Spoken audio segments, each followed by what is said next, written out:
Hello. Welcome to the weekly review at Sean's Rock. I am Sean Keaton Torres Sr. Of course, I am joined along with. And it's your boy Serak the Mike. How we doing this lovely what is it, Wednesday? Wednesday It afternoon? is a lovely Wednesday, and guess what, man? For once, it's not raining. I mean, for the Yeah, last 2 months, all it has is raining. thank But God, I guess. but I'm not we super have religious, a but thank somebody. but I see that you brought someone along. What you want to go ahead and introduce Yeah, them real quick? I don't even following me since I got off the bus. I'm in the other room right now doing an interview. I'm just kidding. So today, we haven't done an interview in I don't know, maybe like a month or so. It's been a It's while, been a month and a minute. half, I think. It's been a minute. And this guy that I'm about to introduce, let's just say he has been a world traveler. Me and him used to go to Aquinas College about 12. Damn, we get old. About 12 years ago, back in Yeah, that was a long 2007. time. I don't even want We to was hear you about we you was getting we old. was back then. We was at the '07 babes, whatever. But he's been a world traveler. He's Jamaican, faster than Usain Bolt is what I heard. Was that right? He traveled faster than Usain Bolt. I'm kidding. I'm kidding. He's a great influence. He's my boy Auzzi, better known as I saw on Instagram the Black Nomad. Auzzi, go ahead, say hi to everybody. What's up, man? It's your boy Black Nomad, world traveler. Right now, I'm in Italy on a 2-year trip. 2-year On the trip? coast. 2 year Yeah, trip. well, yeah, 2 years. It's gonna be Well- because I want to get this. Like, my goal is to visit every country in the world, and I started it in November 2019, but then COVID hit, so I had to pivot. You sure you're not locked up So- abroad? 2 years? You might be locked. They might have told you to say that. I'll probably come home for if it's like somebody's birthday or a wedding. Mhm. Then yeah. So Back to Well, So before for we those- jump into go it, ahead, I want to go go ahead, ahead and make sure that we welcome you to the show. Glad to have you on. We appreciate the time that you're giving us to talk with you about some of your travels. Thank you again for coming on the show. What were you about to say, Serak? No, I was gonna so me and Ozzy have known each other. Well, we know of each other. I'd say that for a little over a decade. We used to go to school together. We were cool. I mean, we weren't like best buds or anything like that, but we knew each other. We were cool. We had mutual friends, and ever since then, we obviously went our separate ways in careers and in life. Ozzy has been doing a lot. Ozzy, explain what it is you do, how long you've been doing it for, and of course, why are you doing it? All right, so I'm a backpacker, like a world traveler. Okay. I've been doing it for since I finished university. I finished Howard in 2012, and then started traveling. HBCU in the house. Yeah. And then after Howard, I moved to Lake for a bit, and I was in school. Okay. UCA. I decided to go and teach English in Brazil. And when I did that, it reignited my passion to see the world. So after that, I was like, I had to do this before I start a family. So that's amazing. Just so our guests know, Auzzi is out of the country at the moment, so there will be some technical difficulties through the video. So Other side of the world. Please be patient with us. But you taught English in Brazil. That had to be an eye-opening experience. Not just the culture change, but I was living in the favelas. So the program was to teach inner city youth in Rio. So I lived in one favela, which was Vidigal, and then on the other side of the mountain was Hasina, which is the largest favela, which is similar to the projects or slums in the Americas. Actually, it's 500,000 people in this one section.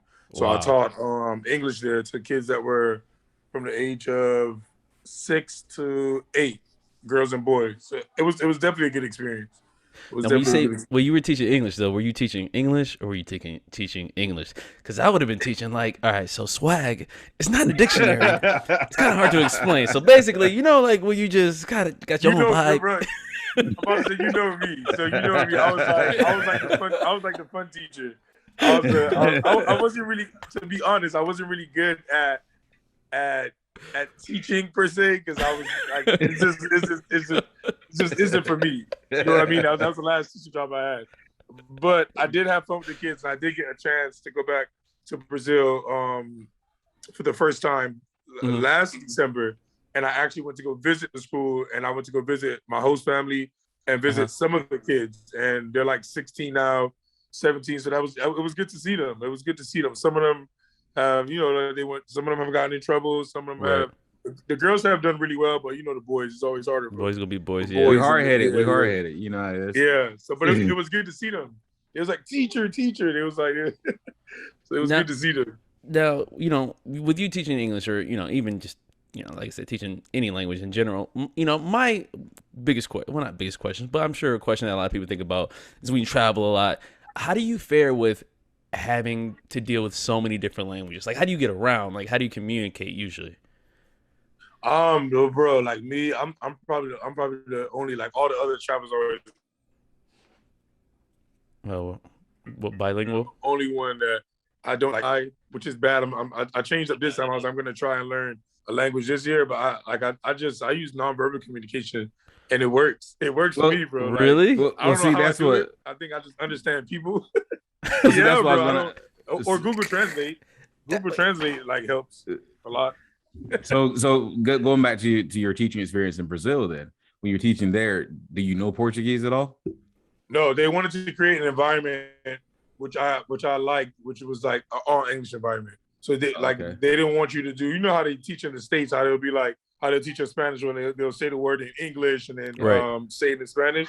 Right. They didn't want that. They wanted it to be an all English environment, because they said when the kids go home, they're not gonna, I mean, they're only gonna speak Portuguese. So like these are not privileged.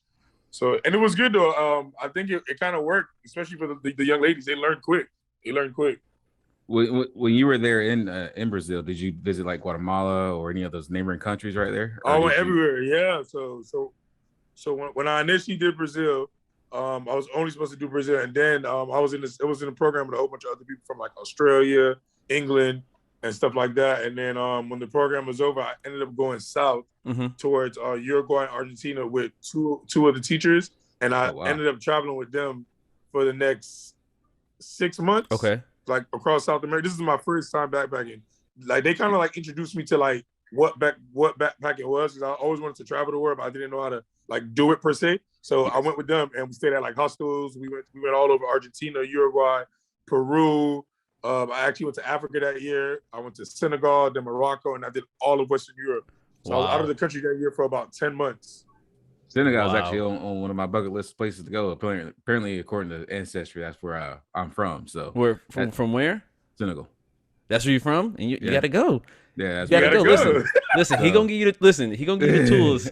He gonna give you the tools. So what's the black nomad? What's that mean? What does that mean to you? Oh man, it represents. It first represents me being black, but it represents my like nomadic nature. And I want to use it to inspire like other like black people, especially like when I started traveling, because I've been using it since 2012. Like people didn't travel, so it's I want to use it to inspire like the younger people, or even people my age, to get out there and like travel the way I travel. Like, because black people are traveling now, but it's still a different type. It's like luxury travel, or like hotel travel. Or domestic. They're not really going, and they're not really interacting with the people. You know what I mean? Yes. They're going to like hotels, and I like it. But it's like traveling and doing the same thing you could do at home, but just somewhere else. Exactly. I don't get it, and it's expensive, bro. I'm like, bro, you could be at a hotel in America for that, bro. Like, y'all wildin'. And have a good time. Have a good time. It is expensive. So I want to circle back to the Black Nomad thing, because I know there's actually the groups that call themselves a Black Nomad. So I don't know if you had a step off into that or not. But before I get into it, what are some of the first things that you think or that you suggest must be done as soon as you get to a new country? All right, so the first thing I would do, like in terms of what, like in terms as soon as you land, you've never been there before. Planes just landed. You walk out the airport, go to customs. What's the first thing you've got to do? Oh, the first thing I do is figure out to get my bags, and then right after I get my bags, the cheapest way to get to the center of the city. Okay. Center of the city. So public transportation. So I go straight to the information desk, and I'm like, "What's the cheapest way?" I don't take taxis, and I have a reason why I don't take taxis. I've been kidnapped twice in countries with taxis, so I don't like. Whoa, you can't breeze over that. What happened? People you can deal with in a foreign country. Oh, bro, we had to tuck me and one of my homies had to tuck your roll out of one of the cars. Oh man. Wait, where was this? How did this happen? So like one was in Honduras and one was in Portugal. Oh, Two different situations. Yeah. Oh, And the situation in Portugal happened second. So when I initially got into the taxi, me and these Australians, and we split up the group. So one taxi driver was like, "Oh, y'all can't get in this car." So I was like, "All right, Declan, me and you get in the next car, and everybody else gets in this car." But I was hungover, I was tired, so I was like, "Bro, if the taxi takes longer than 15 minutes to get to the train station, wake me up. I'm gonna take a nap." And he was 19 at the time. Me and him are still in touch. He was 19 at the time. This is his first like rodeo. So he was like, "All right, bro." When I woke up, we were 1 hour from the main city in Lisbon, and it was this old taxi driver. So when I woke up, I'm like, "Yo, what the fuck is going on?" So I look around, I'm like, "Declan, like, what's going on?" I'm like, "Yo, how long we been in the taxi?" He's like, I think like 45 minutes. I'm like, "Bro, I told you 15 minutes." Oh man, he said 45 minutes. So, bro, it was crazy. Like, so then, like, I'm like, "Yo," so the taxi driver, he doesn't speak English. So I'm like, we're trying to like communicate with him. So the first thing I do, I was like, "We got to get out of this cab because we don't know where this man is taking us." Like, because I think everybody assumes that Europe is like the safest place. Right. A lot of times, like, it's not, because remember, like, you have human trafficking here, you have organ trafficking. Like, you don't know what this man is gonna do to us. So like we're on the highway, so I opened I see that the doors are locked from the inside, which is weird. So I was like, "Bro, like, why the fuck are the doors locked?" So I'm like, "Yo, open the door." He's like, "No, we on a highway." So then I put the window down. So like he didn't lock the window, so I put the window down and I put my arm on. I opened it from the outside. So when I do that, he's like watching through the rear. He's like, "Hey," he's like trying to swerve back. So it makes him exits, right? So when he exit, we're yelling, get people's attention, and he's like driving fast. Like, if you've been to Europe, you know that Europe is not like America. You can't really like get away like quickly because the roads are a lot smaller. So people see everything that's going on. Usually, like, you know what I'm saying? Like, something like in America where you can speed and people are like, "Oh, they driving crazy," and people are loud. Like, people here actually like. They actually looking like, "Oh, what's going on?" Because this is not normal. You know what I mean? Right. Yeah. So then, like, luckily, one guy sees us and he chases the taxi down, and then he calls the police. And then when the police comes over, this guy like makes up a story and says that we told him to take us here. I'm like, "Take us where?" But we don't even know where we are. Serious. And then like he had our bags. And the one thing I always tell people when they get in a country is never put your bags in the trunk. Always keep your bags on the back seat. So if you have to escape, you can like get your bags and like tuck and roll. Right. Because I had to do that the first time in Honduras. And this time, the guy was like, "No, put it in the trunk." I don't want to put the bag in the trunk. And the Declan was like, "Oh, bro, it's Europe. Like, this is what happened in Central America is not going to happen here. It's civilized, all this bullshit. And, bro, it happened. So when the police came, they like, bro, they told the guy, like, why is he? Because he was the guy could speak English. He was like translating. They were telling the guy, like, "Oh, why does he believe us? Why is he taking up for us? We're not Portuguese. He should take up for the Portuguese." He's like, "No, these people are visitors. Like, right. They're coming to have a good time in our country. So we're supposed to like treat them well." And what ended up happening was they made us pay. They made us pay like I didn't pay. I'm not paying shit. I was like, "Declan, you want to pay? You can pay." I was I'd rather go to jail, bro. I'm not paying this man 200 euros. So 200 euros? Yeah, that's more than that's how far he took us. Oh my God. That's a lot of money. He still got away with something. You gotta kill him. You might kill him. The police. We told the police, I was like, "We're backpackers. We don't even have that money." You know, like how we're trying to like spend it. But then the guy ended up paying for us. The guy that like stopped the taxi, he ended up paying for us, and he drove us back to Lisbon. And what was funny is when we were driving back, just talking to him, he was actually a professional tennis player, and he won a Grand Slam like in the '80s, I think. So wow. Yeah, I forgot his name. I'm still friends with him on Facebook. If I could like find him, because he always says if I come back to Portugal, hit him up. But he ended up being a professional tennis player. He actually drove us all the way back to Lisbon, dropped us at the train station, and told us if we ever come to Lisbon to call him and we can stay with him and his family and stuff like that. So it ended up being a good ending. But we really don't know to this day where he was taking us. I don't know. Right. Like if that's how people go missing, man. And like, you know, a little just to sidetrack a little bit, it's just kind of like how the stories of today, you know, with the whole this whole girl missing thing, stuff like that. Yeah. But I mean, that makes the news. But there's plenty of stories that don't make the news of people getting kidnapped and, you know, trafficked all the time. You know? All the time, and we're men. the time. You know what men? People think men like because I would think I'm like, oh, men don't get human traffic, but they do. Yeah, they do. Yeah. They probably get more than women just because of that mindset, right? Yeah, we're not missed as much as the women are. I mean, that's we're not. Go ahead, Sean. Since you were talking about you being kidnapped, real quick, what's like the 5 top do's and don'ts that you have for going to a new country then? All right, number 1, never, if you can, like we have Uber now, so back then Uber wasn't a thing. Number 1, never get in a taxi. Like if you can avoid it, these are tips for if you're solo traveling, right? Because solo travel is different. When you solo travel, you don't, especially when you first get somewhere, your family doesn't know where you are. Nobody knows you. So like you're just like a fish in a pond. So always get on public transport. So never avoid taxis, get on public transport. What I would recommend is always get a local SIM. I know a lot of people try to save money. I'm like, bro, it's not like the States. Like a local SIM usually costs like $15, $20 for unlimited data. Buy it in the airport, put it in your phone, make sure your phone is unlocked.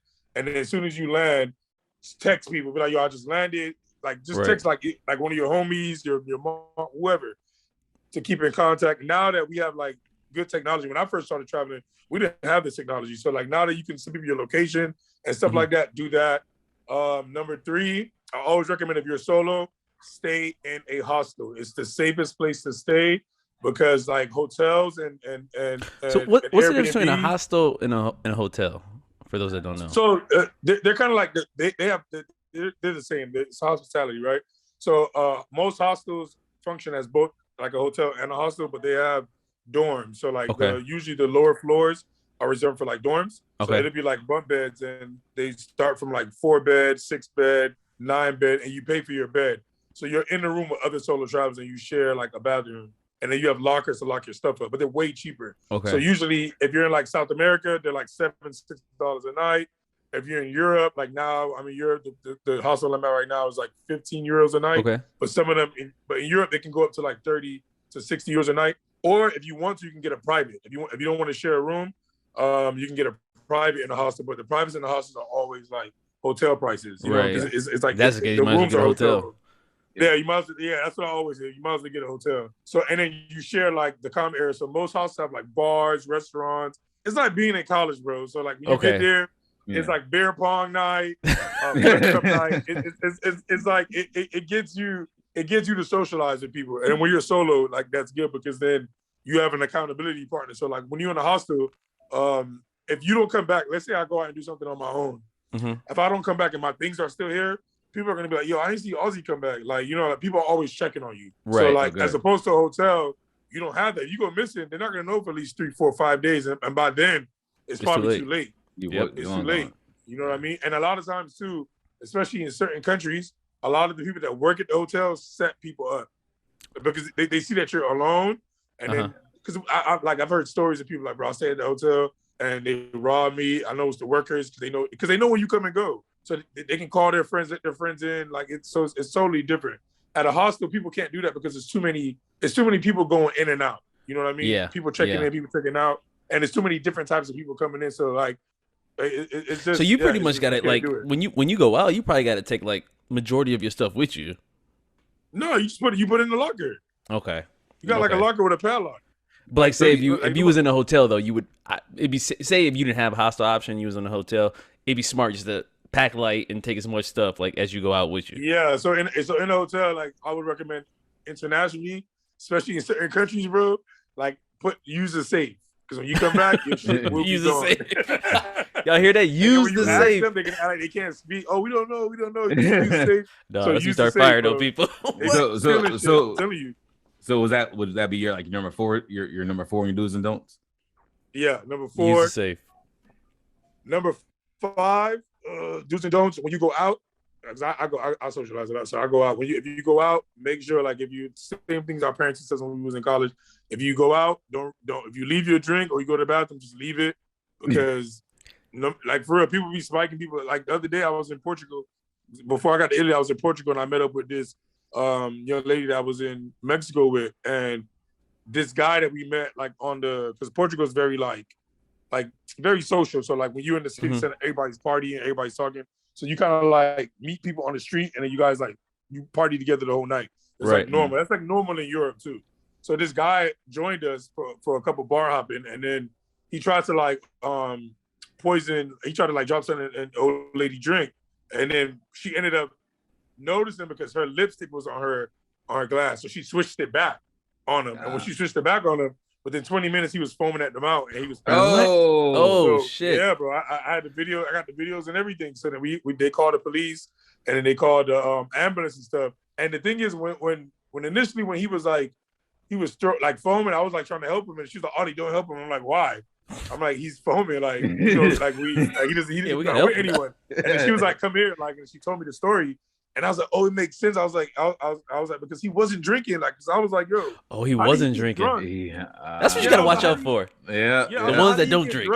Yep, the sober. How one. do you get drunk off of like? Because I only saw him drink one drink. I was like, "How do you get drunk off one drink?" But I was like, it made sense. So yeah, and then when they pumped him, it was like, yeah, he had roofies. He had roofies in his system. Wow. Was he a local? Yeah. No, he was actually from. We were in Portugal, but he was from Italy. He said he was a student. He was 19 years old, bro. So he probably does. He probably does this a lot. Yeah. He probably just got caught this time. He got the wrong one. Because even when the police came, like he was acting like he was so like passed out when the police came. And they punched him in his chest 2 times. He like that's exactly what they did. That's exactly what they did. And when they did that, he was acting like he was like back to normal. I'm like, oh, bro. I'm like, and then he passed out again. I was like, bro, I couldn't believe it, bro. They took him to jail though. And the old girl that worked at the bar, I kept in touch with her. She's like, yeah. We found out he's known to be in the area. He's like a creep. Oh shit! I was like, so he's crazy. He's been doing this for a while. Oh my goodness! But he's 19, so I was like, bro, if he's 19 and he already started, can you imagine? Like he's a kid, like he's 19. He's a little predator. Starting off wrong. So, but that was in Europe, and so in Europe and all those countries and those first world countries, I mean, there's always gonna be that element of worry, but you never really have to like you're not too far in reach of forms of communication, right? Like phones or the internet, stuff like that. How do you deal with like when you're, say for instance, you was just in Ethiopia recently and they got stuff, but they don't have the same technology. They're developing here. Like I mean, how do you manage like knowing you going somewhere where you may not be able to call somebody or you may not be able to contact somebody? I'm pretty good with it, like just because like I'm a very like calm person, and I don't like I really go with my gut. I'm trusting people, but you just got to go with the flow. When I was in Ethiopia, luckily the people were super nice. Like I never felt like at a moment that someone was gonna like rob me or fuck me over, but I also didn't give them the opportunity. You know what I mean? Like I kept people like people would come up to me and talk to me and try to like be extra friendly, and depending on like what their demeanor was, I would like either like tell them to like like roll them off or just like keep it moving. Like so it depends. And I've only been caught off guard maybe like 3 times traveling. And the 3 people that caught me off guard, they really caught me off guard because it's hard to do it because I'm always ready for it. Right. So like when someone comes up to me, especially when I'm in a developing country, I automatically assume they want something or they want to like get me. You know what I mean? So I automatically have I'm like, bro, what do you want? Like I don't got what you need. Like nah, like get out of here. I'm already broke, so bro, I'm always like rude, bro. I'm always like, yo, like all the other travelers like Audie. You're so like direct. I'm like, bro, like, cause they want. I was like, bro, I'm Jamaican. I know what they want. Yeah, I don't got nothing for you. Keep it moving. Now, I remember I had messaged you. I was because I was concerned a little bit because, and it's not really a different question, but it kind of plays into that same idea. Like, when are you ever like in situations or in countries where like there's like conflict brewing, like or maybe like a civil war, or like there's a there's gang or anything of that nature? Yeah, so a hostile nation with Africa, with Africa, with the countries I just went to, Ethiopia is in a civil war. Obviously, when I was there, it was happening. So we were kind of like, and some of the zones I went through, we were not supposed to go through, but because I knew I was going to come back for a while, because I know this conflict was going to like. Just being there, you just knew that this conflict was not going to be over like in a couple months. Right. So it was certain areas of the north that we were not supposed to go to, and I still went because I wanted to see, like, not because I wanted to be in the conflict zone, because I'm not like that type of person, but I wanted to go to the Alpha region. I was like, I know if I don't go now, I'm not going anytime soon. Yep. So I ended up going, and it ended up being safe, luckily, but there were moments where, especially in Ethiopia, we were camping in the desert, and in the middle of the night, I'm gonna give you the story. So it was a group of like 8 of us, and different backpackers. We all met at a hostel, and we all went with this company. This company was trash, bro. Like, we paid this money to go up here, and it was nothing what we were supposed to pay for. The trip was, from the beginning, the trip was wrecked. We were supposed to have 2 air conditioning cars. We only had 1. So then then everybody started arguing about who gets the air conditioning car. Of course. I mean, bro, it is Africa. And Serak knows how I am. I'm very like assertive and aggressive. So I was like, bro, like, I'm not getting out of my car for y'all. Like, I need something to give y'all a better car. So it was a lot of tension leading up there. So then when we're going through this region, like the Alpha region is one of the hottest places on earth. Like throughout the year, it was like 100. When we were there, it was 130 degrees every day. Like, that was the minimum. Oh my God! So imagine driving in Africa, like, with this heat. So it was like, I'm gonna give you the rundown. Tires melting. I know, right? Bro, it was great, and you know the roads are bad. So every minute we saw it's really mountainous, right? Where you were? Yeah, and it's through the mountains. It's through the mountains. So and the mountains and the desert. So like the terrain changes. So like we saw cars like flipped over, like 18-wheelers flipped over. And then as we were going through the Alpha region, the Alpha people are very aggressive, and they live a nomadic lifestyle. So they live in, I don't know how they live out here, bro. What's that movie? Mad Max Fury? Yeah, That's how it looks, bro. Bro, seriously, that's how it looks. There's no water. So like there's nothing. So like what they want is water. They're really nice people. What they want is water. So they have their AKs and then their camels, and they try to like stop. They block the road and try to stop the car for you to give them water. So like the drivers have to like negotiate with them, and this happens like maybe like every 20 minutes we get stopped by a different tribe. So just going up there, the water buffalo won't help them. Bro, no, bro. Like so like, and then I'm in the car with two Ethiopians, Salam and her cousin, and me. We're the only black people besides like the drivers. So everybody else is either European or Jewish. So as like, and they're not used to guns. So like, I'm used to guns because I'm Jamaican and I'm American. So like, so every time we would get stopped, they'd be like, "Oh my God, they're gonna kill us!" And then I'm like, "Bro, like, what the fuck?" So I'm in the car like, "Bro, like, stop acting like that. Like, come on, calm down, bro. Like, they just want water." So it was when we got to one point where these kids came up to us and like. They were literally like, the people in the car were literally wasting the water. But remember I told you, I was like, they probably just like, la, la, la. Yeah, they was wasting water. So like, they have all these bottles in the car that's half empty. People was like, I'm not drinking out of it. I don't know who put their mouth on it. So I'm like, all right, let's give the water that nobody's using to like the kids, because the kids like want it. Right. So like, it was a big argument in the car about why we shouldn't give them water. I was like, you guys are like heartless. I was like, you guys are privileged. You don't come from countries where they're not really thinking about it like that. Yeah, I was like, you don't come from countries where people are suffering. Like you don't know what it is to like grow up poor. So I don't expect you to get it.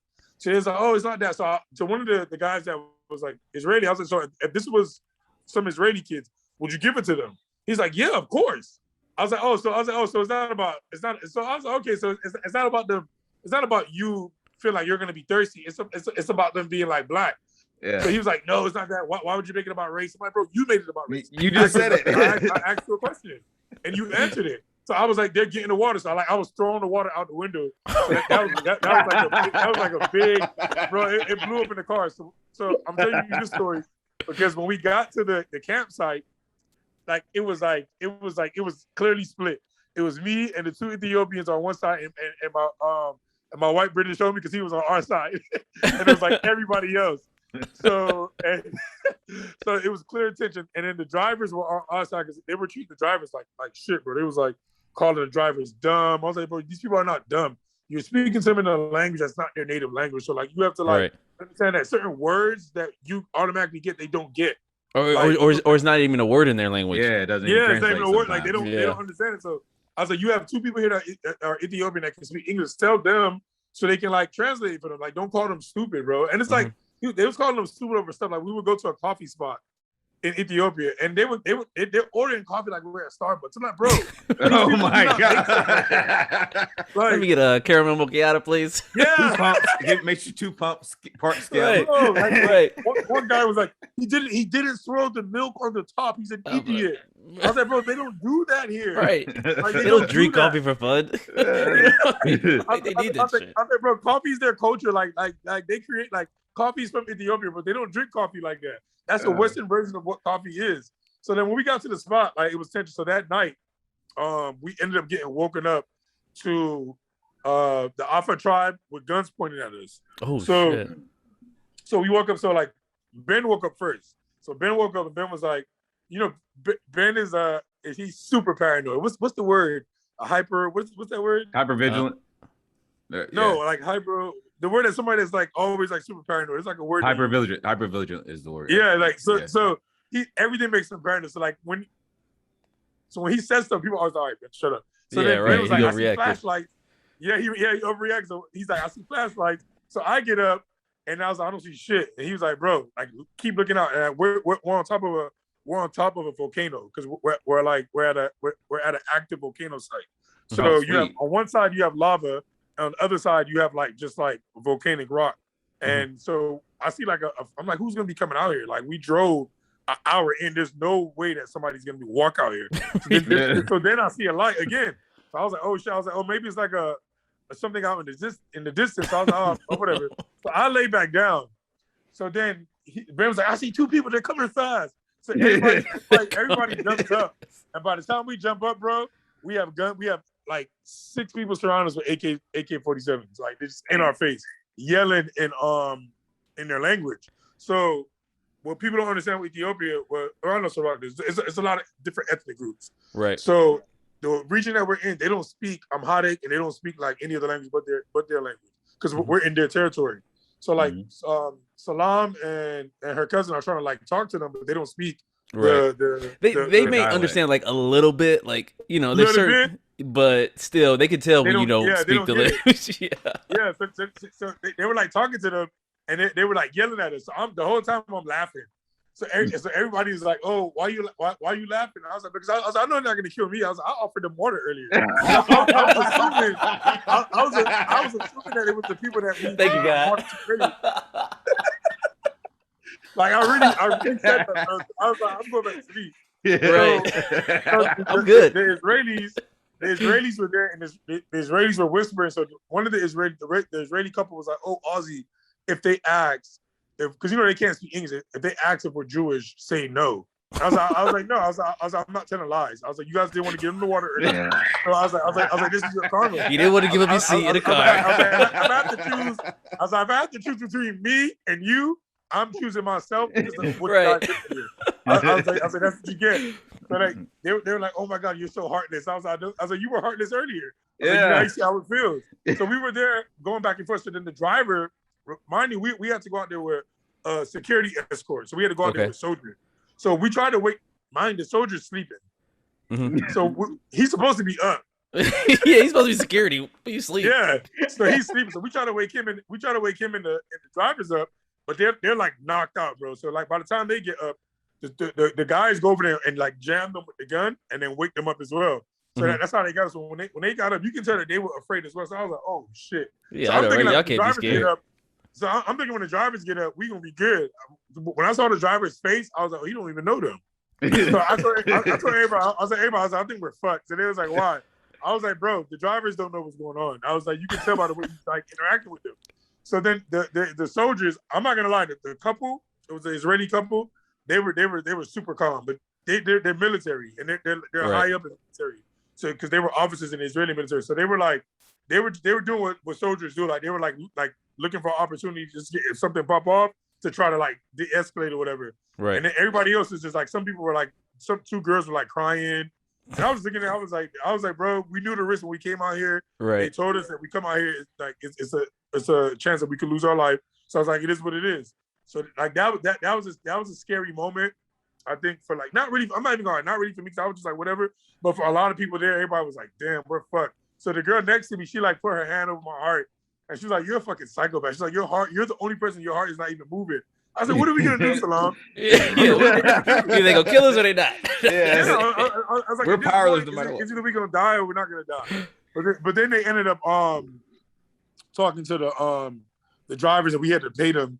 So they basically were saying that like they're like secure, that like they secure the area, and a lot of tourists come up there like without like paying or like without groups, like without paying, and they end up dying or whatever. And then I think 2 years ago they ended up killing some tourists that came up there, like the tribe. So yeah, we were good though. After that, they were like laughing, and we gave them some food and tea, and it was good. But initially, we woke up to that, and I was like, "Damn!" I was like, "It's over." Yeah, like, that'd be terrifying. Wake up in the middle of the night, you got guns, bro, and out there, it's nowhere. They're yelling a language you don't understand. Yep, nowhere to run. You don't know where. I mean, you know where you at, but like you don't. It's not like here where you could like get away real quick. You know, we're in the desert. Like we're absolutely. There's nothing that like we're so far from civilization. It was crazy. And then that next morning, everybody was like on edge. So then we ran out of water. Remember I told you we was low on water. So we ended up going to off path, right? Closer to like the Somali border, which we were not supposed to go close to. And when we got there, we got to this village. And when I mean everyone was like looking at us like, why the fuck are we here? You can tell they've never seen tourists in their life. So like they were looking at us. I was like, I don't think this is a good thing. Everybody was like, why do you see? I was like, look out all the kids are looking at us. So then when we get there, Salam, here's the driver talking to one of the guys, and he was like, don't stay long. Al-Shabaab just left 45 minutes ago. So I don't think it's good. I don't think it's good. Well, who's Al-Shabaab again? Al-Shabaab is like that terror group that's from Somalia. Oh, yeah. They kidnapped like 200 and something. They're extremists. Yeah. So big time. The driver didn't want to tell us, but Salam told us. So I told Salam go ask him, and then so me and Salam went, and he's like, yeah, but don't tell everybody else because I don't want everyone to panic. I was like, bro, you have to tell people, like, you know, you can't, like, you know. Yeah. So I was like, I'm gonna tell them. So I told everybody, and then the Israeli people were like, oh, if anyone asks if we're Polish, I just started laughing. I was like, they're Polish now. I was just like, you know what? Like, because me and them wasn't on good terms at this point. We were good at first, but we were on like not talking terms at this point. And me and one of them just got in an argument over the front seat. So I was like, when she said it to me, I looked at her and I was like, you know, I'm not gonna say that. So don't even. And even if I do, they're not gonna believe that. Yeah, they're gonna believe that. And then I'm a liar, and then now I'm caught. Yeah, right. So I looked at her. I was like, y'all better know how to cite the Quran, because that's the first thing they always ask. They do. Those extremists, bro. That's crazy. I think the only way you can get away with that situation, you literally have to act like you deaf. Like, start signing. Just start signing. Oh, he's okay. He's okay. Until they bring the death guy up, they're like, yeah, I know, right? Yeah, he exposed you. American. Man, so I died. So you ever see that show? What's it called? Hot Ones. Sean, you seen it with dude? His YouTube show. He always had like celebrities on, and they eat wings. Basically, the whole point is he has a segment on his show where he called like Explain That Gram, where he like post up pictures of people's like Instagrams and have them explain it. And I thought that was a great idea, just because with you got, you know, you've been all over. You got plenty of pictures. You know, you got a lot to explain. So I'm just gonna show like maybe three or four pictures, maybe 3 actually, right, and just give us a background on them. So give me a second. I'm gonna share my screen. I don't know if can you guys see it? Right. Hold on. I'm gonna share my screen. Why he works? You can see it, right? Yep. All right. So what's this? So I took out the captions and stuff just so it doesn't give it away. So where we at and what we doing? All right. So right now I'm at the Red Castle in Malta. I did this trip actually with my cousin I was in London for 3 months, and the weather was horrible, bro. It was like raining every day and cloudy. So really, I told my cousin I'm about to go to Malta, and he's like, oh, I'm about to come with you, because he has like kids and stuff like that. So he was like, oh, he always wanted to backpack, and like, so he's like, oh, I'm gonna come with you. I'm gonna tell my wife, and then so his wife's like, yeah, go. So then he came. So this is the Red Castle. That's amazing. It's just like Malta is very beautiful. So Malta is like it's south of Italy, so it's a European country, but really historically it was an African island, and then like they got kind of like put into Europe when Europe like after World War II. So when you go there, the people are a mixture of, they look like everything. They look European, Arabic. They look everything. Like it's like really mixed. Really, so really, it's not, and it's not a good mix, but it's like a mix. It's not a good mix, but it's a mix. All right, let's go with this one. What about this? Oh man, I like this one. This is dope. This is Turkey. So that one is nice. This is Turkey. This is 2 years ago in Turkey. 2.5 years ago in Turkey. This is a rooftop in Turkey close to the Hagia Sophia, which you see in the back, and it's one of the rooftops you can go and you can eat, have like a good view of the city, and they do like Turkish lunch, which is like a famous style of lunch. So yeah. So when you go to these places, do you like? So I see the hat. I forgot what those are called, but like, do you try to like dress to like the customs of like the country? Yeah, and stuff like that? I do. I always ask if it's okay, just because I don't want to like, like offend anybody. Yeah, if anybody, and the locals are always like, yeah, fine. They always say, yeah, come, and they take me to go get the stuff that made and designed, which is always fun. And they like it. Like for the most part, I've never had like a neck. Like they always like they like it. They love like when tourists come and like show appreciation for their culture. Right, because then like they're getting like the feel out to the rest of the world, just like you were saying with the guys in Portugal. It's like, hey, look, they're visiting. They are gonna go back home eventually and give an idea to friends and family of how it is here. Exactly. What about I like the look at shit. So okay. So this is all right. So this is so good. This was my first press trip. This is in February, right before COVID like hit. Okay. And that's my homie. She's from Kenya. She's a black traveler too, a black nomad too. She's a traveler, but she does Africa. She actually has her own company, and she does like all women trips. And we basically, they paid for us to come out and to showcase like Togo, because Togo wanted to be like Ghana as like the next travel destination in West Africa. So we were there for like a week, and it was fully paid for, and we were all around. And on the last day we went to this voodoo market.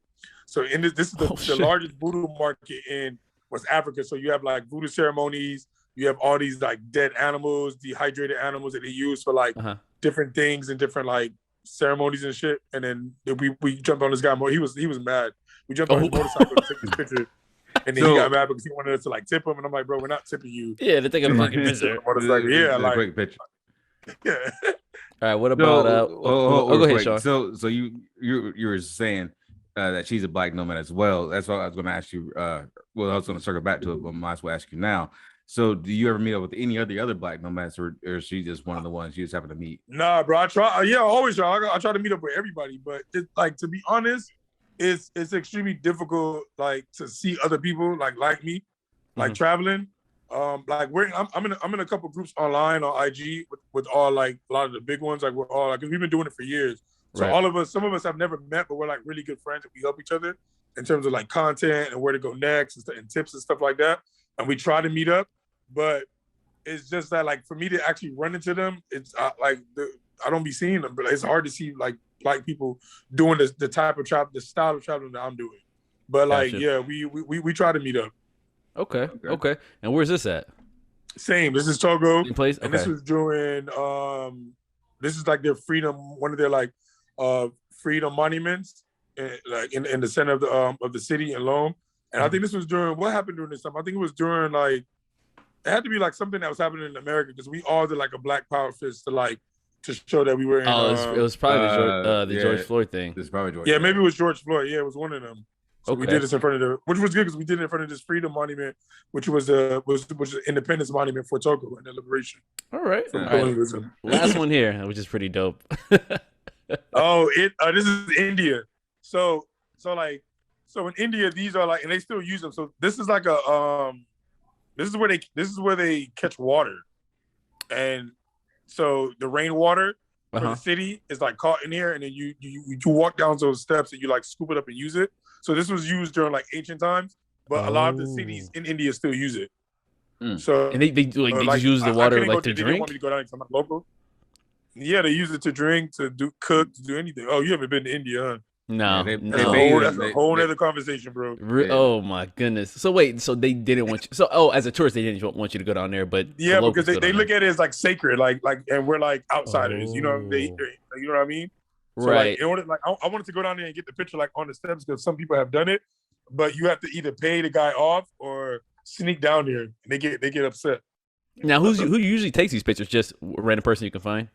Yeah, usually a random person I can find, or sometimes like another traveler, like another backpacker, and I'll set the shot up obviously because they probably don't know how to do it, and then they'll just like snap it. And sometimes I have my tripod, but the tripod don't be working for me. So some people are really good at it. I'm not.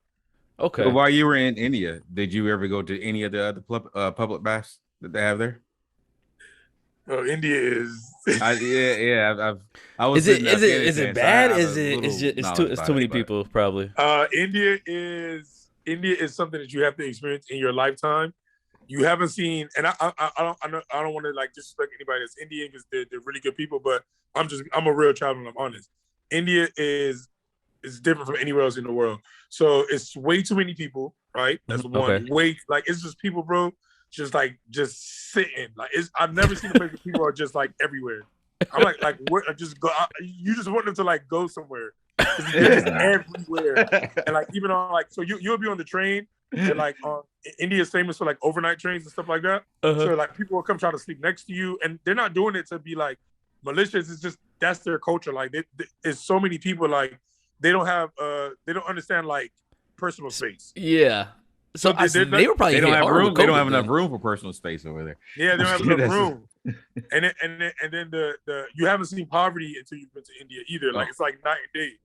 It's really sad, bro. And then the water, like if you ever get a chance to go to Varanasi, is what the Ganges is. The Ganges River is the Hindus' holy river. So on this river, like they burn bodies and they do all this stuff. But the same river that the bodies are in, they're drinking from it and they're eating from it because they believe it's their holy water. And it's just like in it too. I've never been, but I researched. I think I seen a documentary on that. I researched about visiting when I was in Afghanistan, and I was like, oh no, that's just no. Go, bro, you gotta go. Listen, you gotta see this. You gotta see it. You gotta see it. But like, don't people get sick from that stuff? Like, well, we do. So what they say is that like because they like when I was on my tour, the guy was like, I did like a city tour, and he was like, they've had tourists from like Australia or Europe think that like what they're saying is like a lie or whatever, like the amount of bacteria that's in the water. So they try to swim in it or drink from it and they end up dying or getting really, really sick. So I was like, how come the locals don't die? He was like, the locals that survive, like from being like, from when they're infants in the city, the people that live in the city, the infants a lot of infants die, obviously. And the ones that survive are immune to it because I was like, so you guys are basically like sacrificing survivor. Yeah. Like, no, we're not. It's like if you don't make it, then it's just like, well, you wasn't like qualified to be my son anyway. Old school. It's a very old school like mindset. God, that's insane. How do you decide your destinations? So I do. All right. So I do regions. So okay.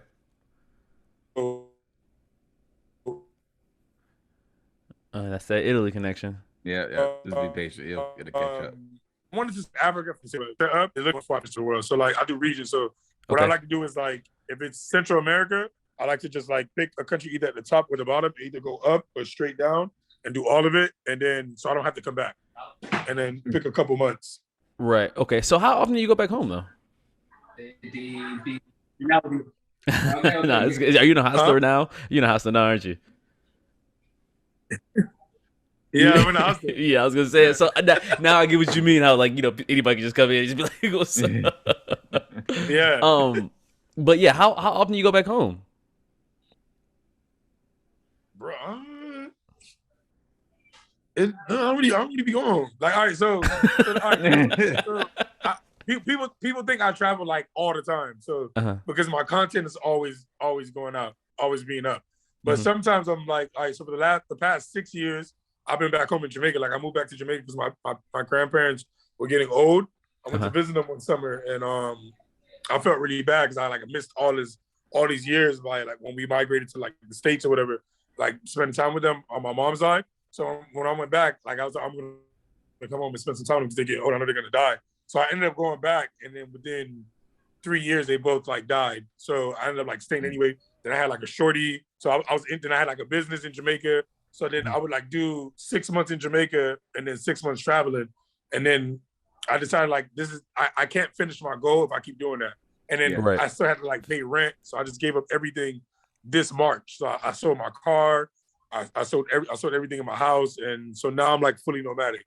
I got rid of all my clothes, my shoes, everything. So everything I have now is in a backpack. So now I'm fully nomadic. So now like, money wise, what do you, how's this funded, I guess? So I work remote for a company in Jamaica. It doesn't pay that much, but it pays enough to where I can, and then I do like a lot of freelance work when I'm traveling, like photography and stuff like that.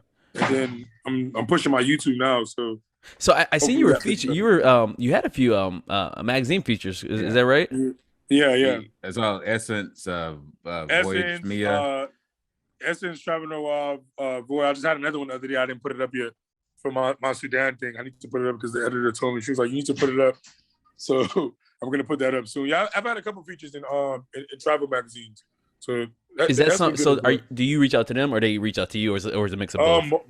Most of the time, it's them reaching out to me. I try to reach out to them, but bro, they don't be responding. And then randomly, one day they'll be like, "Hey, I see you've been messaging me for a while." Like they'll find me and be like, "Oh, somebody told me about you," and I've noticed that you've been messaging me for a while. I'm sorry about that, and then they'll feature me, which is good though because there's a lot of people out there, so it's a lot of pitching. And the thing with the travel industry is like with any other industry, you have to network and do the legwork. And to be honest, if I'm being fair with myself, yes, I've been traveling, but I haven't been doing the business side of it. You know what I mean? I haven't been going to like the travel conferences. I haven't been, and I'm gonna do that now that I don't have like a company to run or anything to do now. I'm gonna like immerse myself 100% into like the travel space. So any travel conferences coming up, I already have them on my list. I'm gonna go to them in different countries. I'm gonna network with people. So I think it's gonna definitely change. Like it's gonna change. Right. Go ahead, Sean. I was gonna ask him. So, what is your overall goal? Because I just saw that over the last, last month, and then apparently a year ago, that 2 members just joined the Guinness Book of World Records for visiting every country in the world. Is that a goal that you have? Well, the thing is, I don't think I met Lexi. You talking about Lexi? Yep, that's the one. She was just with me in Ethiopia. We were in Ethiopia together. She got it for the youngest person. Who was the other person? It was some gentleman. I forgot his name at the moment. You know what? Maybe I can get it for her because how it's set up. So like there's 2 different things. So there's what most people do, which is 197 or 96 countries that the UN recognizes as like all the countries in the world. But in actuality, there's 249 countries in the world. So and I'm going to all 249. So maybe I can get it like that. Yeah. Oh yeah, maybe some of those are ones people are not interested in that. Right. Yeah, they're not like mainstream. Then it's just they're not mainstream. But that's a goal that you have. Like, you want to go to all of them. Yeah, I want to go to all of them, bro. Like I love bro. I was a National Geographic kid. Like I was like when I was younger, like my siblings used to I was like one of the youngest. Up and be like, oh, you need to put football on. You need to put. And I used to be like, nah, it's my day to watch TV because it's 13 of us, so we had like days for the TV and the phone. On my day, I would go around the house and I would change all the channels to like Discovery Channel and National Geographic. And my brothers hated that. They used to be like, they used to gonna fuck you, but mommy go to work, watch. But my day, I watch what I want. Those stories were good though, wasn't they? I'm telling you, I used to love National Geographic growing up. I loved it. Like I used to love seeing like the different cultures, and then I've gotten to like see them in person. Like even the people in Burma with the net, like to see them in person was like wow, bro. It was like an awe moment. Have you got? What about the somewhere is also an African country? The lip, the ones that have the the lip. Oh, the Mercy tribe in Ethiopia, yes, bro. Yes. You met them? Bro, they aggressive. So we had to get them out of there. No, for real. So we had to get them out of there. Like I didn't put the videos up because I don't want to like show like an image. I had like a video of them getting aggressive with us. I didn't put it up on Instagram though. But like we got there and the guy told us like, yo, we can't stay here long because they're deep in the jungle. Yeah, they kill you. You ain't nobody finding you. Yeah, nobody coming. Like they're deep in the jungle. So when you go to see them, like they have like a low tolerance for like how long you can stay. So we went and like we were there, we were like interacting with them, and then like you can tell it got to where I was like, yo, like their mood has like changed a little bit. Right. I noticed that. So yeah, like if you're not bringing something, they like, all right, yeah, get out of here. But I told the driver that I was like, bro, you should have told us like to bring them stuff. It was asking for stuff, and I was like, no, I can't give you that. I need that. Like, but then I was like, oh, no, let me just give some. I could buy some stuff back. I was like, you should have told us to like bring them stuff. He's like, oh, I forgot. We usually do. But like they were like they were trying to sell us stuff and we bought stuff, but they were trying to get us to buy more. I'm like, bro, I don't want any more lip plates. Like I'm not even gonna use it. Like I just bought it. To support it. You know right. I mean?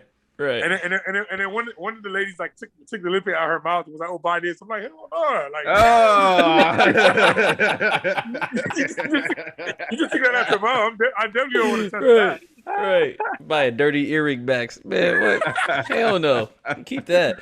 Man, it's crazy, man. But like, you like I just love the idea of seeing a black man traveling, and but you're not just traveling. Like you're taking the photos. You're journaling it. You're posting it. I mean, we lucked out though, because right now, obviously, social media and phones and technology, we were capable of doing that. But and maybe I'm just being ignorant, but you usually don't see that. It's a rare thing. It's anywhere. A rare thing. Yeah, so they always think you're the one traveling, so you would know. Well, no, the most people think like, oh, well, they must be military or something. Like they must be there for a certain reason. No, but it gives hope and opportunity to others who want to travel. To give just a quick example, my buddy, I was talking to him yesterday. Ramil, Ramil, Auzzi, yeah. So he, So like, long story short, he used to work for American Airlines. He pretty much he's one of the types who can fly because of his benefits anywhere in the world, anywhere the airline goes to. And I'm just like, man, like you gotta take advantage of that. You gotta be every country you can think of in your head, just go, because we're so secluded in being in America or wherever, maybe Western civilization, to where like we think this is it. Don't get me wrong, I love living here. It's great. You got the top of everything, but you have to see the rest of the world to really appreciate and understand what's going on. That's your shit is gonna blow up, man. Like I'm telling you, I can already see it now.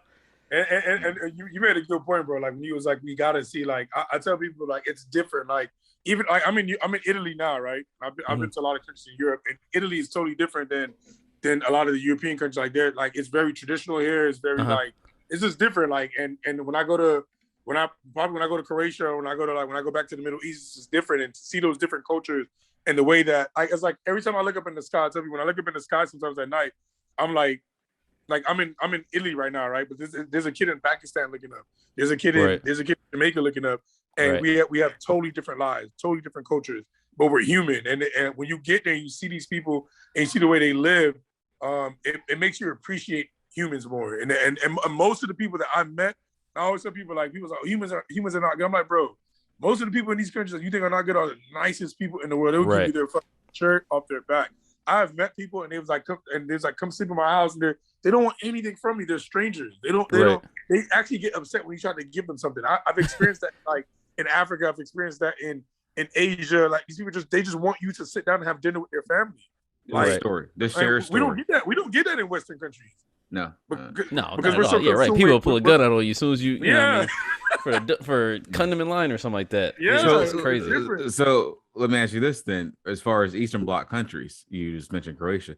How is it being a Black American, not just Black man, but a Black American in an Eastern Bloc country? Bro, they're super racist. I'm not even gonna lie. Like I'm not gonna sugarcoat it. Like when I was in I did Eastern Europe 2 years ago, I had all of it on IG. When on my stories, like when I was in Bulgaria, I literally went to this restaurant. Well, I met this girl in Poland, which is like a small town in the south, and she was from the Netherlands, and she was like, "Oh, can I say something to you?" She was in the house, and I'm like, "What?" She's like, "Oh, this kind of person." I'm like, I don't, nothing bothers me, so you can say whatever you want. So then she was like, "Oh, I was just traveling with my friend and her Black boyfriend. He had a hard time in Sofia and in Romania." And I was like, "Oh, but everyone's been so nice here." And she was like, "Okay." She's like, "I'm just telling you, be ready. They're gonna treat you different." So I was like, all right, whatever. You know, it comes with the territory of being Black. I've experienced racism everywhere. Right. So, but when I got to like Sofia, like it started, and I was like, oh, she wasn't lying. And then it was like, then it wasn't like, you know, America has racism bad, but when I was there, it was just like, bro, I went to a restaurant with like 4 other travelers, and we sat down. It's like one of the best restaurants to like sit down and eat like traditional Bulgarian food. And the guy initially didn't want to take my order, so I was like, all right. I was like, maybe I'm tripping. You know. Sometimes you don't want to be the one to be like, oh, yeah. Like, you don't like jump on the first move. Because, like, okay, you know, you're the only black maybe person there. So like sometimes like, you know what, like we shouldn't have to be like that, but sometimes we're conscious of like not upsetting like the room or whatever. So at first I was like, all right, maybe he's gonna come to me last. Maybe it's the way he's taking the table. So then he tried not to take the order. So one of the girls noticed it. She was like, hey, you know, the girl from Sweden, she's like, you didn't take his order. He's like, oh, we don't serve people like him here. So I started laughing because I was like, people like me. I was like, so what does that mean? Motherfucker, I'm paying your bills right now. I know, right? He did like a motion with his hand, like, you know, like you find somebody else. He's like, we don't serve black people here. So then everybody at the table was like, they was acting like they were so shocked. And I'm like, bro, like, come on, like this is and there's they was like they just sat there. They didn't say anything. So I got up. I was like, you know what? I'm not spending my money here. I was like, I'm not gonna beg anybody to like, because I'm not with it. I don't play when it comes to like racism. Like, so I was like, bro, better for me. I'm not even gonna argue with you because I don't want you spending my food. So I was like, I'll take my money. Exactly. That's another thing you gotta think about. You know? Yeah, like if I force him to cook it, is he gonna, you know, what is he gonna do to it in the back? So then everybody else just sat there, bro. I couldn't believe it. Like the other travelers, like that, like some of them I've been traveling with for like a week, they just sat there. I was like, you guys are really gonna eat here after? I was like, you guys are fucking pathetic. So I got up, and then I leave, and then when I'm leaving, like, cause I was actually leaving on the bus that night to go to Romania. So like my bus is leaving like in 3 hours. So when I left, they all text me and was like, "Oh, I'm so sorry for not saying anything." I'm like, bro, like, you ain't sorry. Like, it's too late now. It's too late now. Don't text me. Come on, y'all should have helped me jump up in the back. We would have jumped up in the back. Yeah, this is way after the fact. You didn't ate good now. Bro, I told a girl from Sweden, I was like, you don't care. I was like, if something would happen like that, if something would happen to you as a woman, and all of us would have sat there silent, you would have had an issue with it. Right. So I was like, it's the same thing. I was like, you all should have got up. You guys were all wrong. You were complacent in you're just as bad as him. And I was like, it doesn't make it. I was like, you know, we're not really friends. We're travel people. I just met you guys. So it doesn't mean anything to me. I'm not even mad at you. I expect that from you. Right. I expect you guys to sit there and eat. Yeah. And then I put it on IG. Then I put there like them sending me messages on IG. Everybody was like, I can't believe they sat there. I'm like, yeah, they sat there and they ate food. Yeah, see, I see. That's why I can. Like I travel, but I got a little temper, man. I'd be telling you locked up. I punch bro, on me too. You know, I had a crazy story in Portugal. I fought these 2 South African twins, like for racism. Like I used to be like that, but I was like, bro, I'm not about to argue with these people in Eastern Bloc countries, and then like, you know what I mean? Like, it's kidnapped or something. Europe. Yeah, exactly. It's different from Western Europe. It's Eastern Europe. Like they function like on a mafia type of like system. So right. You never know. And then when I went to Romania, it was worse, bro. When I went to Romania, I literally would get on a train. I had all of this on IG, so people that follow me for years, they've seen it. Like I would literally get on a train, like a train from city to city, and people would like get up. Like the whole car would like get up and go to the next car, or they would call the police to try to get me to move. And the police would come, and I'm like, bro, I'm not moving. I got a ticket. The police is like, yeah, we know. And he's like, here's a ticket. And it's like, no, move. We don't want him in this car. And bro, I would kick my feet up, and I would be like, good for me. I had the whole car to myself. Yeah, I know, right? Private car, baby, private car. Hell yeah. Bro, I'm bothered. Like they're like, bro, like I'm used to this. Like I be talking shit. I'm getting out of this broke ass country anyway. Bro, that's exactly what I said. I was like, all of y'all stuck here, y'all poor. Like, what are you talking about? Like, bro, I'm the one visiting. Like, I'm visiting you. Y'all gotta live in this shit. Like, bro, y'all crazy. I'm trying to give you some of my green American money. Here you go. But you know, whatever. All right. I got one last question before. Have you ever been? I think we got the same one actually. Have you ever been to Albania? No, I'm going in a couple weeks. What you got to say? Was it's supposed to be dangerous? Albania is. Everybody's warning me about it. It was like, bro, I don't know if you should go. I was like, but I gotta go. Albania is one of those places where it's dangerous. I don't want to talk it in you go missing. But yeah, you go missing there. You just disappear really quick, and yeah. they're not afraid to be about it in front of you. I remember it was like, you ever see the movie War Dogs? and they was like they was, I don't know, they was trading guns out of Albania, and they was just kidnapping people, throwing them in the trunk, and all type of stuff. Shit! I met this girl that's like German and Albanian. Well, she's from Kosovo, but it's like the same. Yeah. So she was telling me I was just with her because me and her boyfriend traveled Colombia together, and they were randomly in Venice at the same time I was. So they was like, "Oh, you're here?" I'm like, "Yeah." They was like, "Oh, we're here." And so I met up with them like a couple of days ago, and I was telling her like my trek, and she was like, "Auzzi," she was like, "Be careful with Albania." She's like, "I'm from there, and I don't go there." She's like, "And you're black." She's like, "They're very, very, she's like they're very racist and they're very violent." I was like, everybody keeps telling me that. So I was like, maybe and you know what the thing is with me is that I be scared for myself only because I know that I'm not afraid of anybody. And right. and the thing with me is that because like that puts me in a lot of situations that can be it has put me in situations that have been very dangerous in countries because like I've like even when I was in Mexico and I was in Brazil, I got into it with some cartel people and me and them was about to fight, and then like all the other travelers are audio. I was like, no, I'm not. I was like, bro, we both gonna die. I was like, they're gonna kill me. I'm gonna kill one of them. Right. And like I grew up in the hood, so like sometimes I have to tell myself like, yo, like it's bigger than me. I got my moms at home. I got my family. Like they're gonna be the ones worried about it. But like I have to like calm myself down. You know what I mean? So I'm kind of afraid of myself. Cause I know if they say something to me, I'm not gonna allow it to like really rock. You know what I mean? But Serak, do you mind if I ask this one more question for you? Yeah, go ahead. This is one last question. Since what's going on in the news is what's in the news right now, it's worldwide, so I'm sure you know about it as well over there about the case that's going on here in Florida. So with the girl. Yes. So okay, what would you suggest being the most important ways to protect yourself as a solo traveler, male or female? Because you can't travel with a weapon. Yeah, you can't go with a gun. No. I mean, a pocket knife, I guess, right? I mean, but if you get caught with it, you can get deported. Like that's the thing with these countries and these laws. Anyway, in these countries, they when you're black, a lot of times they think you're like an African, like migrant, so they stop you and ask you for ID. So what you said? What would be the most important thing to protect yourself? Yes, most important thing is you can tell male or female, hey, this is what you need to do. These hands, yourself.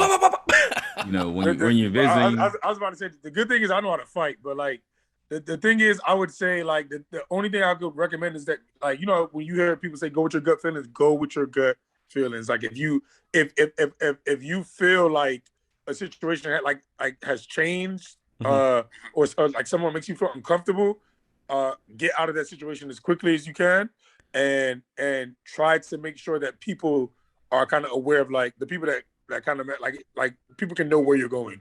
You know what I mean? Like text somebody, do something. Like last night, I was in a situation where, it was really weird for me, and I only told one person so far.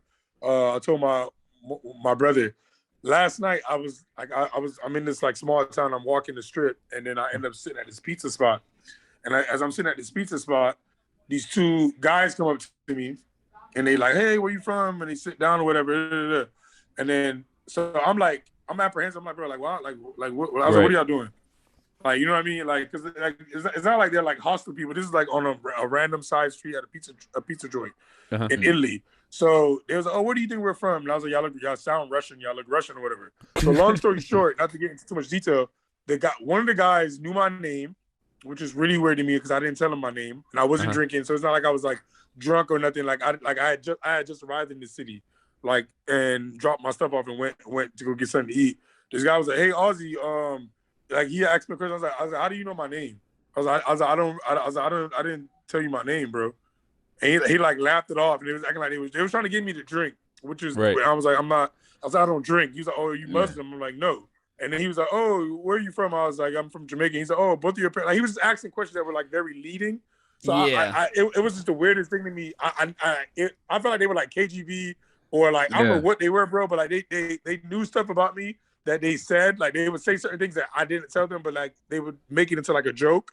Yeah. And like it was like a leading question. It was very weird. And I was like, yo, I gotta get out of this.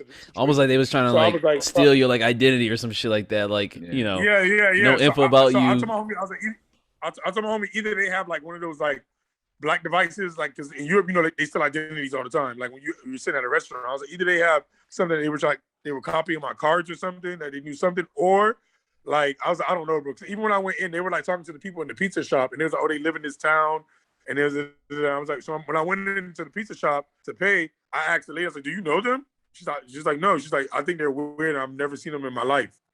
And I was like, okay, so I know I'm not crazy. Yeah. So then they like, soon as I'm about to finish my last pizza, they was like, okay, see you later. And they get up and they walk off and they like disappear.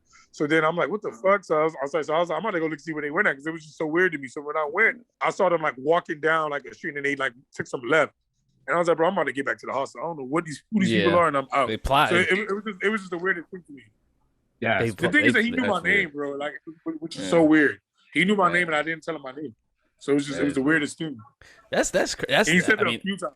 That's the scary part, man. You know, it's just, you know, the sad part is, you know, coming from America, we see all these movies and stuff like that, so we automatically like have that, like, you know, we're hesitant, or not even hesitant, but you know, it's just a mindset. In a lot of other countries, you know, even though 90% of the time you'll have a good time, but there are those countries and those people who just hate Americans. Probably hell, especially hate black. They find out you, one, they probably hate you black. Two, and you American.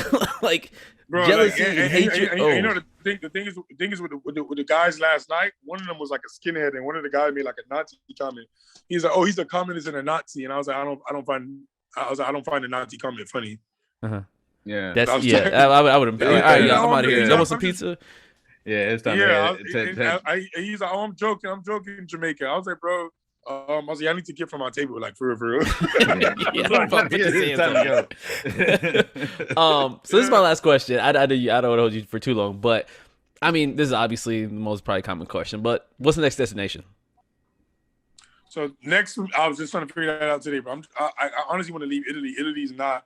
I think I need to come back to Italy with my shorty. Like, Italy is the place you come with your girl, or like your mom's or your wife. Like, you know, it's very like traditional and like kind of boring. So I'm thinking like I'm gonna just go to Rome, and after Rome, I'm gonna go to Slovenia, and then Croatia. Okay. And then Albania, Serbia. Bro, you let us know before you go to Albania. Give us like a tracker so we can keep track of where you at. You know what I mean? Like, you even lie. Like, see, I put on the mask. I be on the bed like, yo, where are you from? I'm like, listen, man, I got like a 30-person body count right now. I used to be a Navy SEAL. I'm a professional boxer, so you don't want to fuck with me. I'm telling y'all right now. Don't get ready to pull a piss out. I'm not trusting anybody in them countries. Like, usually I'm always like really good with locals, and I'll meet them out and then meet their family. But with those countries, I'm not even gonna do it. Like, I'm not even gonna. I'm gonna only stay around hostile people. I hear that. Even Serbia is dangerous too. They said Serbia is dangerous for black people. Yeah, so, that's crazy, man. It's but I'm sure we have crazier people here in Florida. we do. And so, speaking damn, I was going to talk about Auzzi. We're gonna go. I'll let Shaw introduce, but we're gonna go ahead and hop into that game we was talking about earlier before we went on. All right. Well, as Serak saying, you know, we do have some crazy people here, and we have so many crazy people here, as you know, since you're from Miami. We got enough to actually have a game that we play every week called What the Florida. Is I'm going to read 3 different stories. All you got to do is say if it happened in North Florida, Middle Florida, South Florida. That's it. Actually, this is great because he's from Florida. So we've been going back and forth for about 2 years. All right, so we split up. He's from Miami, so he's going to say anything below. No. You're going to tell me your explanation. So it's U.S. And we don't, you know, we from Miami. We don't really care about the rest of Florida. See, that's what I'm saying. You see? So is Tampa and Orlando? Is that's Central Florida, right? That's Central. I told you. Wait. Now, the University of South Florida is where? Here in Tampa. Right. That's what I'm just saying. Yeah. And North Florida. Now, most people from Florida say North Florida is like everything from Pensacola to Jacksonville. Yeah, Duval, Pensacola, all that, and they say Central Florida is Ocala and Gainesville. You know, that's where Central Florida. They claim Tampa for South because University of South Florida is here. Tampa is so far up, though. That's just because we have a big ass in Florida. We Central. Tampa's if Miami and all them is South, Tampa's definitely Central. So as a Florida, Tampa and Orlando is Central. Whatever. Right, start the game. Let's get into the game. Are you ready? Right. For the first story, like I said, I'm gonna read all 3 stories to save your guesses to the end. All right. First story. So basically, it's gonna be north, central, or south, wherever it happened. And the stories can be all from the same area, too. Right. Just putting that out there. First story: Florida man breaks into neighbor's house so he can pet their cat. Central Florida.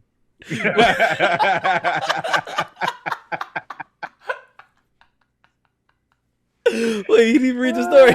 He didn't read the story. What is it? I said he didn't read the story yet. Let me read the story. All right, here's the story. I'm going Central Florida. I can't even read the news channel because he's going to know the news channel. So I'm going to read the story. Here's the story. A Florida man has been arrested after breaking into his neighbor's home to pet their family cat. According to the TV station, a resident, Brittany Klein, woke up in the middle of the night on November 20th after her cat was startled. When I opened my eyes, I could see the shadow of a man standing at the end of my bed, said Klein. He was standing perfectly still. I said, hello. And when I said hello, he dropped very slowly to the ground. And as soon as I saw the shadow move to the ground, I knew somebody was there. Klein then flipped on the lights and noticed a man crouched down at the foot of her bed, petting the cat. She then told the man to leave, in which he complied. The intruder, later identified as Jasper Furionoza, had to climb over a baby gate to exit Klein's bedroom, allowing police to pull a fingerprint off her bedroom door frame. What the? All right. So Furionoza now faces charges of burglary and resisting an officer without violence. That's a stupid way to get a burglary charge. Yeah, petting the cat, breaking into people's house. All right. So that's first story. One. That's story one. All right. Story 2. Florida man tells cop that's what she said after being pulled over and questioned about bulge. Yeah, he brought that one back from back then. A Florida man was charged with marijuana possession and a license plate light violation that got him pulled over in the first place. Okay. However, it's not why he was arrested, but how that's catapulting him this moving violation into the limelight. According to the smoking gun, Brandon McCornis was driving a silver sedan on a beach in Florida on Monday night when a sheriff's deputy noticed his car's license plate was out and proceeded to signal the driver to a stop. As the arrest report shows, the deputy approached the driver's side door and quickly noticed McComas attempting to conceal a large bulge in his front left pocket. As a result, the deputy conducted... Oh, man. Damn, we about to get pulled up the air and shit like that. My bad. Yeah. As a result, the deputy conducted a pat-down search on McComas, fearing that the bulge might be some kind of weapon that could be used against him. When McComas was questioned about the large bulge in his pants, he simply replied, "That's what she said." Oh my god! Yeah, he's going straight to. They put him under the jail. All right. Unhumored by McComas' portrayal of Michael Scott from The Office and unable to determine what the bulge was the deputy placed him in handcuffs and conducted a thorough search. It's just weed, McComas allegedly said once the search began. Okay. And it was just weed. He gets charged with possession of a pipe and a little baggie of weed. Third story. That's not that bad. Yeah. All right, third story. Here we go. Naked Florida man urinated on a deputy's personal vehicle and punched and kicked a separate deputy's patrol car. Yeah, he definitely white. That was a white dude, wasn't it? That was a white dude. I guarantee. I'm gonna get that right at least. I know who did this. I know it. Yeah, I mean he is, but I was gonna say it. But I mean... Brandon Smith. That's his name. I'm kidding. All right, go ahead, Sean. My bad. Go ahead. A naked man who was arrested for urinating on a deputy's personal vehicle and punched and kicked a separate deputy's patrol car, according to the sheriff's office. Andrew Humphreys, 18, was involved in a traffic crash on South Highway around 7:45 p.m. Wednesday. See, I have you guys off there, and wandered away from the area. Deputy said details on the crash, including whether or not Humphreys was driving naked, were not released. He was arrested naked, by the way. Okay. A witness told the Florida Highway Patrol that Humphreys walked up to a vehicle at the sheriff's office multi-district office, pulled the door handle off the vehicle, and urinated on it. When he couldn't get inside, the report said approximately $700 in damage was done to that vehicle. A separate deputy found Humphreys walking naked On the same South Highway at 7:56 p.m., dash camera video from the encounter showed Humphreys trying to open the driver's side door of that car. Jesus Christ. This is a quote from the sheriff's deputy. Normal people in their normal mind are not going to go and open the front driver door of a police car. In addition to that, you're absolutely naked. If he was black, you would have been dead. Yeah, he would have been shot. You're absolutely naked, my man. Another thing not normal, the deputy said. Humphreys denied taking any kind of narcotics. Seconds later, he started screaming and kicking the patrol car. David said Humphreys kicked the car and pulled the cage, causing approximately $1,000 in damage, according to a news release. It is likely that the entire door of the vehicle will need to be replaced.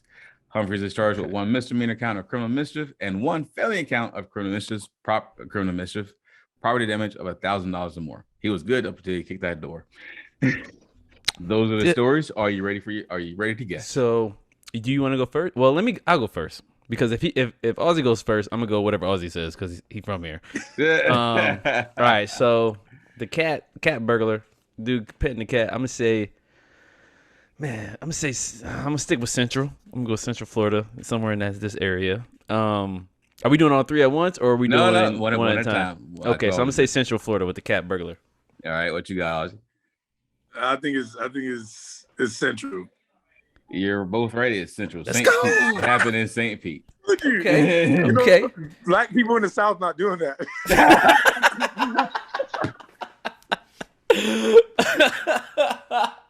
Okay. Everybody in South Florida from the Caribbean. They don't even have no cats in their house. Cats got to stay outside.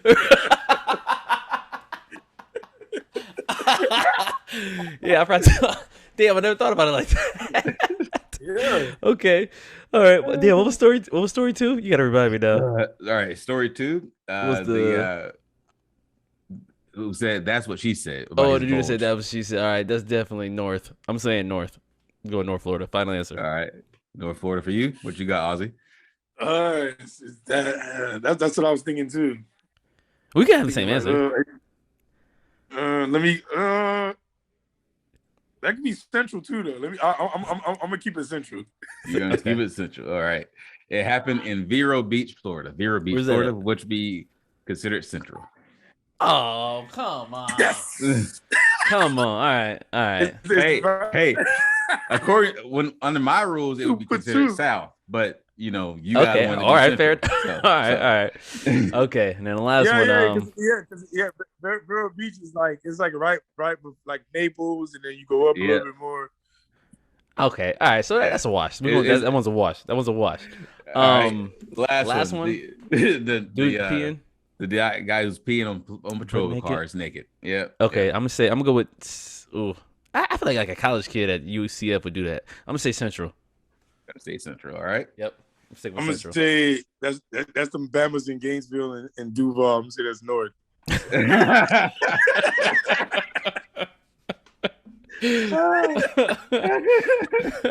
Well, drum roll, please. Well, you are right about the Gainesville part about this. This actually happened in Ocala, but according to the rules, Ocala and Gainesville are Central Florida, so it is Central Florida. Let's go. Wait, I said Central, right? Or I said North? You said Central. You said okay, Central. cool. All right, whatever. So 2 for 3. Either way, nobody wins anything anyway. So, man. I appreciate you playing along, Auzzi. Thank you for that. Yeah, it was a good game. It's a good podcast. I like our podcast. Bro, we try to do as much as we can. It's fun. It's been it's funny with COVID, when COVID kind of hit back in 2020. We used to be in the studio, but now we've been using Zoom and stuff like that, and come to find out, it seems like we have more opportunities with with interviews and more content. Because we can reach out to people. Like, for instance, you're in Italy right now, right? Like, there's no way you could have made it to a studio here in Tampa or something like that. So it's actually been a curse and a blessing at the same time. Yeah. So it's been great. But Auzzi, man, y'all definitely both have a knack for it. It comes naturally. Like, it's not even like me. Like y'all just like, especially like it's just like natural for y'all. Like, we love it. We was only supposed to go. What I say? 45 minutes? It's been an hour and a half, almost 2 hours now. 2 hours, man. Yeah. But we have fun. Time flies. Yeah, this is a great interview, and I've learned a lot, man. Because I like to travel. I like to travel a lot. Learn a lot from. But reach out too, bro. Like you can give my contact from Serak. Y'all reach out. Y'all could Maybe I can link up with me in one of these countries. We do something I'm together. definitely coming. Unless you go to Albania. Like, if you go to Albania, don't invite me to that one. But anywhere else where it's warm climate. Everybody keeps saying that this country is like not the move, bro. I want to like just be careful. I haven't met one person that said it's like yeah, go there. Nice. Everyone's like, bro, why you going there? Like it's not safe. Going to Syria or something. No one I know who's ever been has enjoyed it. Any documentary I've ever seen about it has never been a documentary about it. It's just one of those Eastern Bloc countries that were, because like Croatia and all them, they're Eastern Bloc, but they weren't forgot about. People still put money and all that stuff to it. Albania, people just like forgot about that country. Yeah, it's like the hood. They said it's like the white hood. It's like the white hood, just really? Mafia white hood. But it's so funny because like, and I see what you mean because like mentally, like I don't fear that. You know what I mean? Yeah. But you also have to realize that you're by yourself, and you in a situation where it can get way worse and it can get better. Exactly. I had a situation where I had this homie. He's Sudanese British, and he went to Ukraine. Was this year? Yeah, this year.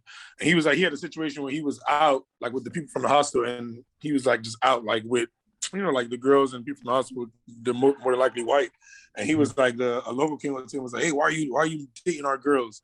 And he was like, bro, I'm not even dating her. Like she's at the hostel. Like we're at the hostel together. He was like, they was like getting like aggressive with him. They were drunk. But he was like, they got aggressive with him because he was black. He's like, you need to leave our country. And he was like, bro, bro, if you go to Ukraine, just be careful because he's like, when they get drunk, they get racist and violent. I was like, bro, they've been racist. They just used to alcohol as an excuse. So he was just telling me. I'm like, yo, girl, he almost got kidnapped anyway. Too. Damn, see, that's what I fear, man. Trying to like, you get kidnapped. It's a wrap after that. I mean, it's a wrap in them countries because like the thing is like that they're so mafia oriented that like nobody's gonna snitch. You know what I mean? Yeah. Like so, and none of them like you anyway. So they don't care. Yeah. So the window to find you, it's like watching Taken. The window is very slim. Like by the time the government finds out, it's too late. He's gone.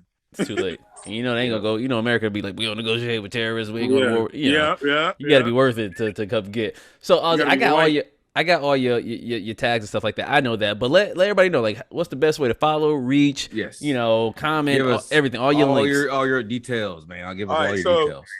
For YouTube, you can check me out on YouTube, Black Nomad. So I got all my Ethiopia content up there. I'm gonna upload my Somali content next week, and then I'll follow that up with like Sudan and Italy. And for Instagram, you can follow me at World Boss. So that's World Boss. MISEH, and that's because it's in Patois. So IG is probably the best way to communicate with me like quickly.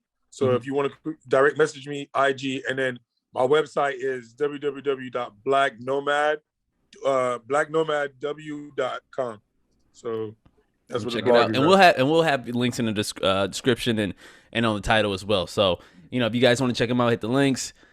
Trust me, man. This dude's doing great things. Country number 71. I went to country number 71. 71. All right, so you only need, what was it? 240? You said 249 total? Yeah, 249 countries in the world. I know you got a map somewhere, probably at your mom's house or something that's got like a pin of every country you went to. I got a map my homies that bought me one year where you scratch off. So like when I come back, I like scratch it off. Yeah, I got one of them maps. It was at my house in Jamaica, but now it's rolled up. Do you get to like date it when you went? You can like scratch it off, and then what I had on my one, I would like run like those push pins and like a line, and then put like a picture or something that reminds me of like something that happened in that spot. So it was like really like it was on my wall, but now when I buy my house. It'll probably be. I'm gonna do it next time when I get like. You gotta put the dates on just in case something happened. I could be like, all right, the last place he was at was here on this date. Yeah, it was this date. Like, all right. Yeah. Anything else you want to tell the people? Just get out there, live, man. Don't like. Just travel doesn't have to be expensive. You can do it the proper way, which is like affordable. Like I don't spend more than $1,000 a month because I don't have like other income. So like other expenses. So you can stay at hostels, you can eat what the locals eat, you can cook at hostels if you want, and just get out there, meet the people, explore the countries, and have fun and be safe. The most important thing. Yeah, exactly. Being safe. Sean, well, you got anything else? Well, I just want to tell our viewers, make sure you check us out on YouTube. That will be fixed finally this week. Sorry for the last 2 weeks. We have missed you. We've been dealing with it. So for our viewers, we will be back up this week. Make sure you check us out on YouTube. Check us out on Instagram. Check us out on, of course, all the podcast links you can find us at. We're on Spotify, iHeartRadio. Where else are we at, Serak? Apple Podcasts. Apple Podcasts. Anchor, the usuals. And Spotify. So make sure you go find us. And with that said, I don't have anything else. What about you, sir? I'm golden, baby. Well, Auzzi, we appreciate you coming on. Thank you so much for a great interview, man. You have definitely educated us and entertained us today. We will appreciate it. All right. Well, with that being said, this has been the Weekly Review with Sean Serak. I am Sean Aquino Torres. It's your boy Serak the Mike. Peace.